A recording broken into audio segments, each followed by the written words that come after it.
go. There's a good fish. I'm a true Oregonian at heart.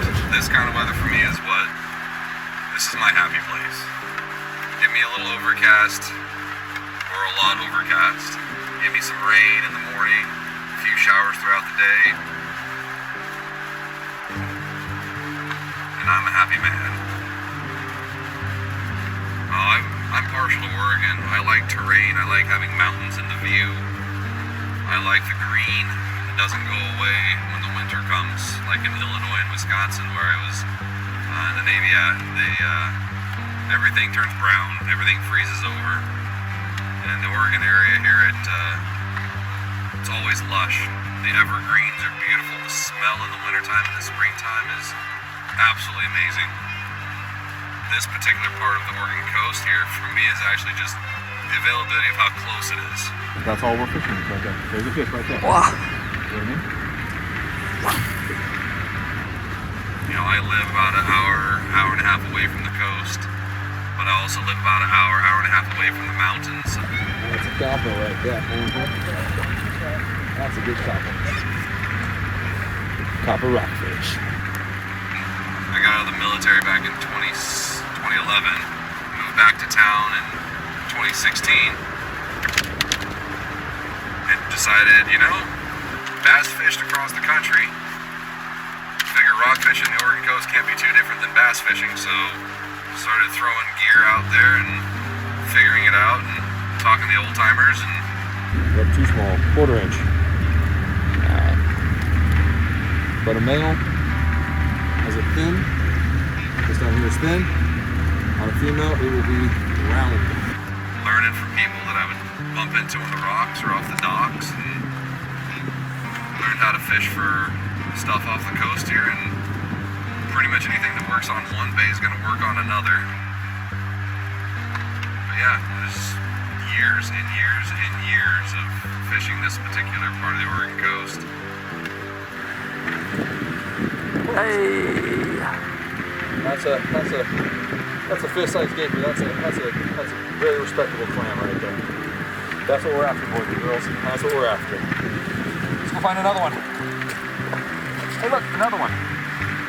In my experience, I've had good days and bad days during the clear skies as well as the rainy skies.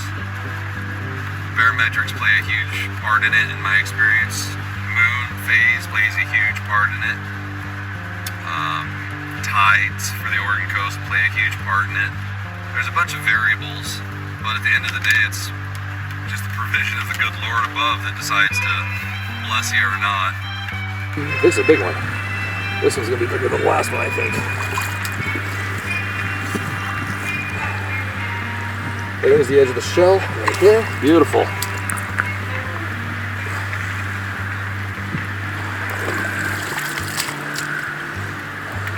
It's always nice to do this on sunny days. But you know what? It's Oregon, and this is beautiful Oregon weather. This is what it's all about right here. Every gaper you dig, you keep. Doesn't matter the size, because these guys can't reburrow. They can't go back down. There we go. That's how easy it is to snap their shell. But that's still two very, very nice clam. All right, let's go for another one. There's days where I've come out on a 10-foot tide change just because I wanted to fish, because it's therapeutic and I just need the time out on the water, and I've come out and expecting to catch absolutely nothing and had just amazing days.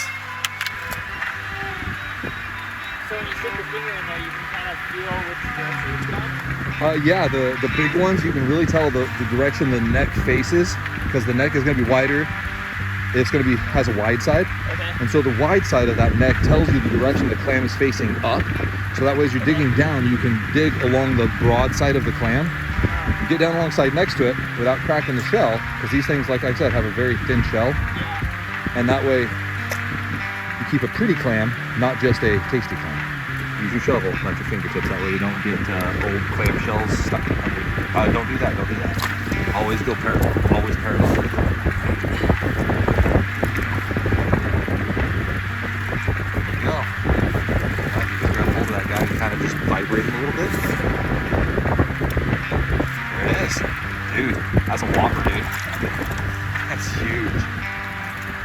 Oh, nice. That's a good gaker. And there's other days where it's the exact opposite, where it should be perfect weather, perfect experience, perfect scenario, can't catch nothing. This guy doesn't feel too big. Nice little clam. But he'll eat.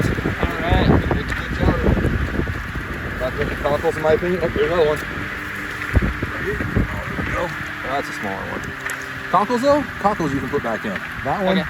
I don't like to keep these ones. They're too small. So we're just gonna put them back in. They do have a face up, face down side. See right there? Yeah, it comes out right there. So we can face up. Right here, about 2 inches down. Mine's in a 2.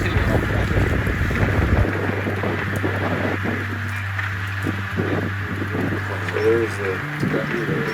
So you keep the whole thing there. Well, sure, I'll go hold it there.